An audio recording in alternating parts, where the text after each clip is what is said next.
Good morning, everybody. Welcome to Calver's Manchester office. Thank you for attending today's session. Now, as discussed, this is just an open and honest discussion about the current kind of challenges and opportunities in the Northwest house building market. Dave's going to chair today's session for us. Pretty well prepared as always, so I'll hand over to Dave. And thank you. No problem. Okay.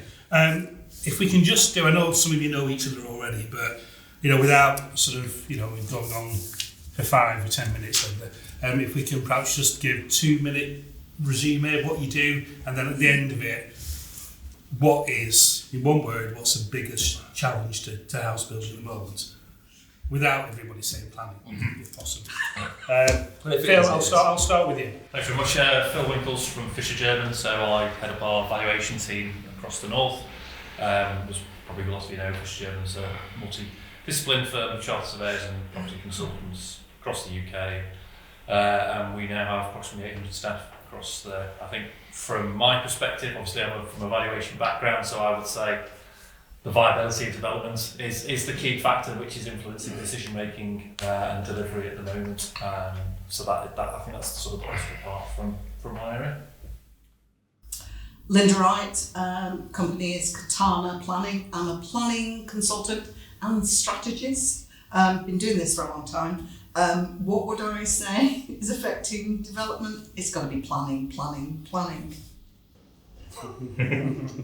agree. I'm Mark Roberts, work for LDS. We provide an upfront commitment to purchase all the units on a development scheme, pre-construction, an agreed purchase price, and we exchange contracts on that basis and pay the developer a 10% deposit, which improves their funding viability. Working with lenders at the moment, I do think that probably that is one of the bigger challenges in the sort of certain uncertainty within the market, that funding structures are changing quite considerably, along with the valuations coming back with a little bit of a down value in terms of their appraisals. I'm Stuart Stead from Calver's. Head of real estate, so I advise larger kind of SME house builders and developers and construction businesses. For me, planning obviously is the one, Linda, but I'm actually quite concerned about supply chain and delivery of schemes, given all the kind of construction issues we're seeing at the moment. So, everything else is relevant, but I think that's a particular concern to me. So. Yeah. Dave Renford, Property Finance Director at Cowgirls. It is advisory in terms of funding for small, medium enterprises, developers. I would honestly say, whilst planning is a big topic, I would just love to see a fund set up to actually support SMEs properly. Well, that's a good tee up for me, isn't it? Nicky Gordon, Genesis Homes, Chief Executive, should say. Certainly agree with the sentiments of Stuart there on supply chain, but it is planning, still definitely planning. Just as a company, we will build about 160 homes this year in Cumbria and North Lancashire, all traditional, largely open market, although I think part of the agenda today is a little bit about RPs and the role that they play, which is certainly coming into our sales remit at the moment. But yeah, the issue is planning. There isn't another industry that I'm aware of in this country where you basically run down a blind alley and don't know what the outcome's going to be, or know when that outcome will be. So unfortunately, despite many challenges in the industry, planning is top of the agenda. I'm Luke Powell from 21 Living. We specialise in commercial to residential development. My background, I was a QS for a few years prior to getting into development. So with that in mind, I'd say that one of the toughest things we're finding is fixing costs and making sure that we're, mitigating risk as best we can without getting to the end of the job and going, oh God, we've overspent again. So yeah, it's fixing costs and making sure that there's not too many fluctuations in there. So yeah, I'd say that's probably where our key focus is right now. Dave Dargan, I'm the CEO of Starship, so we're a sort of vertically integrated property development group based in the Northwest. We work with clients on the placemaking side all the way down through to sort of delivery. This year we'll build about 220 homes and about 10 or 15 sort of commercial units, where we are very heavily sort of focused on the residential side. I think for me, without sort of repeating the planning thing, because that is a primary issue. I think there's sort of two things for me. I think the speed, we're looking at what we've got to try and deliver in the sector, and the speed that we're able to get projects, of which planning is part of it, but the speed generally that we're able to get projects through to start on site is a significant issue. And I think the other thing as well, which we're doing a lot of work on now, is the contractual arrangements between clients and contractors. You know, we've got quite a turbulent marketplace that we've gone into through fixing costs, and at the minute, how comfortable are clients in entering into contracts with construction property developers? And I think there's got to be a big piece of work around the contractual arrangements between the parties that allow risk to be spread a bit more and some of the projects to get on site a bit quicker. Alexander Clark, MD at Quincy Group. We're a property development company, predominantly residential, but we do a bit of commercial as well. At the moment, without sounding like a broken record, I know it's probably the fourth time that we mentioned our issue with planning. Obviously we'll go into a bit more detail in the next hour or so, but that's where we are. There's a common theme somewhere. Well, as you've all very clearly said, we've got issue with planning. We're not going to start with planning.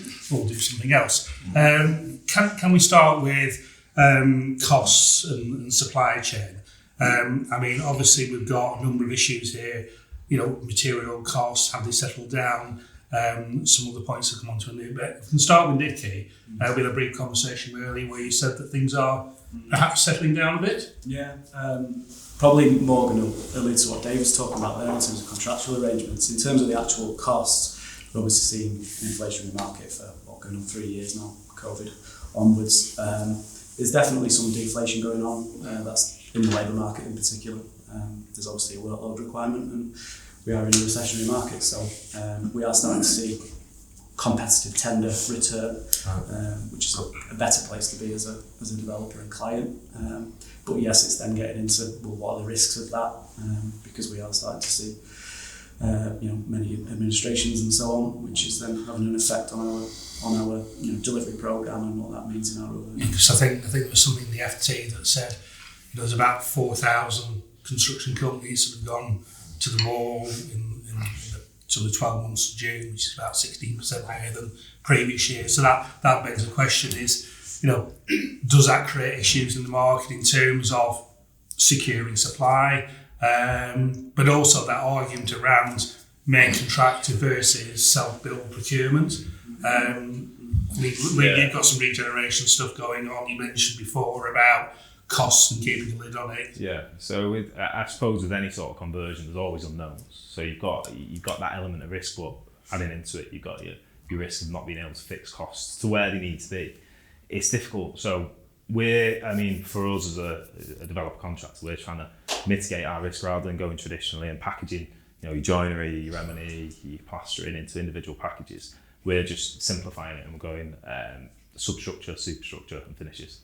So we can sort of really home in on the guys. And you see the benefit of keeping control yourself. We see benefit of keeping control because we almost just act as a prelim book. So we've just got site managers and labourers on as part of our team. So by splitting it out and simplifying it, rather than having multiple packages on at any one point, having one person that we speak to, we can split our prelim book across multiple sites. Yeah. So we can get some sort of reasonable value engineering in there. If we're paying a site manager 50, 60 grand a year to sit on one site, does it work? Probably not. But if we can split so it. So the challenge, Mark, then in terms of valuation, where you've got a fixed price main contractor price, or you've got construction management routes, difficulties in actually appraising what were you going to put in evaluation, appraising in terms of pound per square foot. There's bits of subjectivity there. I think you hit the nail right on the head there, David. I think from a valuation point of view, what we've noticed is that there's an increasing allowance within valuation now towards the contingency element of schemes, noting the fact that we've had this level of inflation in the market, and obviously we're looking at it as a snapshot in time. As inflation continues to rise, as there are increasing insolvencies with contractors, it's going to have a knock-on effect. And the only element that's sort of variable in there is that contingency element. So, it's not uncommon now that we're seeing contingencies within appraisals of 10%, in some cases even more than that. I think all the funders look at 7.5%. One thing actually, when you say about procurement of kind of damage through packages, who does that procurement for you? We do it in-house. Right, okay. So we've got our in-house QS does that. So, and we don't try and spread our wings and do 20, 30 sites at any one point. We've got a tight knit team that we use and we recycle and roll it out. Yeah, it's just interesting because pre-COVID we always went down the main contractor route. Yeah. And it's Dave's funding under PMJ, with 3 contracts at one point in the last 3 years. So we're now doing self-delivery. Right. And we just literally, it was like buying a site cabin, site team. It was like really, it is in its infancy. We're doing our first project. Yeah. And that's always an issue with the funding market. You've got a group of lenders who think the existence of a fixed price contract with a main contractor it solves the problem in terms of elements of construction risk and cost overruns. But then there's a whole raft of other funders, and you know this, Mark, who say they actually prefer self-delivery. I feel that because of what you said, contractors going bust, prices going up, delays. The lenders you work with, Mark, is that yes, definitely. That is the sentiment. But the other important element we touched upon it is contingencies. They used to be comfortable at 5%. They pushed that to 10%. That therefore has an impact on the developer's day one net position in terms of the cash. There's more equity required into schemes, which is pushing SMEs further down the market in terms of being able to compete with the bigger guys in terms of acquiring the sites. There's a lag as well between, just in terms of the landowners accepting that the land isn't worth as much as it was. Still not happening. It's still not happening in terms of they still have this perception that their land was worth this 2 years ago. It's not. No, and the cost inflation has impacted every developer's appraisal. That they need the profit on cost. They need their I think eventually they'll get it, won't they? Yeah, they will, but I think it's happening right the way through the project cycle, because what we've got costs in the middle have moved. The market's moving, but it hasn't moved to the same degree as the costs. So we've got a valuation issue, but then you've got the landowners at the bottom end who are expecting their 1/3 slice of the project, and actually they've got to now. It's not that because the prices have gone up in the market. Normally they go, great, my land's gone up as well, but it's not actually, because the space in the middle has been taken up by. And I think a lot of the time we're working, particularly on the valuation side, it's sort of. We do a lot of work with social landlords and in the sort of local authority market. They're only just starting to see, even though they've got lots of failures, they're only just starting to see what their costs really are. Because if you go back 12 months, there were still these costs of £1,200, £1,300, £1,400 a square metre being talked about, and now actually we've got people come back saying, well, it's more like 2.5. And actually, everything I would say was a positive, and I know everyone's quite negative at the moment, is with the national house builders slowing down. Certainly on our sites, we found that there is more labour about. Admittedly, materials are still expensive and there's inflation obviously within that, but we found that there's certainly a supply, more of a supply. It's not difficult to get trades anymore, or as it was a year ago. Yeah. It's just getting trades at a reasonable cost because everyone thinks it's surging on time. Yeah. Hey, we had a chat as well a little while ago with your offices about your kind of concept of construction 2.0 as well. That interest just in the context of those contractual. Yeah, because I suppose when we're talking about sort of main contractors and self-delivery, these are all just variants of a contractual relationship, aren't they? So the way we're sort of seeing it is that a main contractor arrangement in the future is almost going to be like an intermediate contractor. So what we're almost trying to do is to push the risk away from main contractor failure. So when we're working with clients putting contingencies in, it's almost a bit of a fake comfort blanket, because if the project goes wrong, the clients have to pick it up anyway. So the 10% is almost just a way of getting it through the board. That's what they're comfortable with it being. Nothing's going to come back to the desk unless it goes over 10%. But still, the opportunity for failure is still massive, because everything is quite variable, and I don't think anyone's comfortable with costs are coming down and they're stabilising.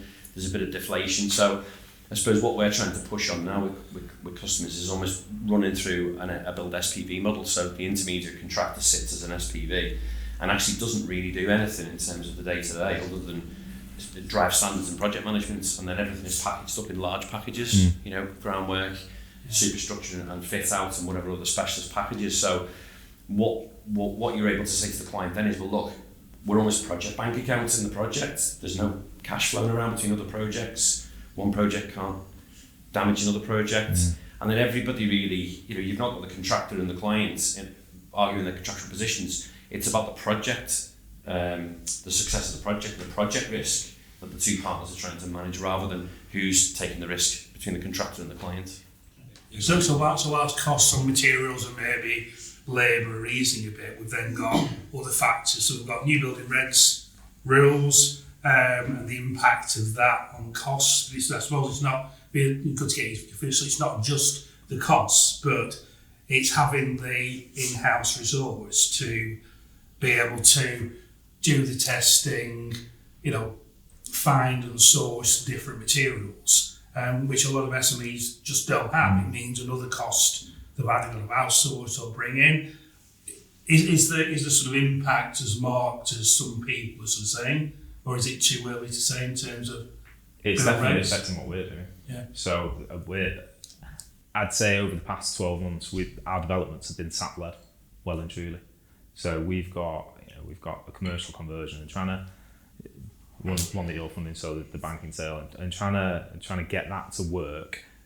12 months prior, we would probably have had 60-70 grams worth of savings, but now with the energy efficiencies and trying to, albeit the removing the EPCC as a baseline, trying to hit that still, because we say we want an EPC of C as a minimum for our product that we're selling out. It's just like it's difficult. So we're into the position where within the cylinders we've got air source heat pumps over the cylinders internally inside the apartments, and each one of those, it's probably an additional $3,000 that we wouldn't have had to spend previously. We've got triple glazing across the building, and that's because with conversions. Yeah, so I feel as if they're pushing away from. It was obviously 5-10 years ago everyone did PD.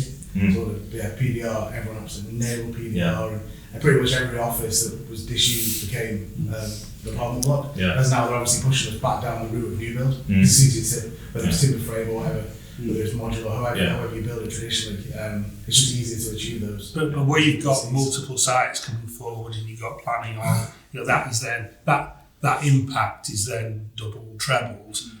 Is the ways where you've been trying to mitigate that, whereas get your footings in so you can keep it under previous build regs, or is that what you've been looking at, Nicky? We've forward delivered. We're about 250 units ahead on substructure just to get into that Part L requirement.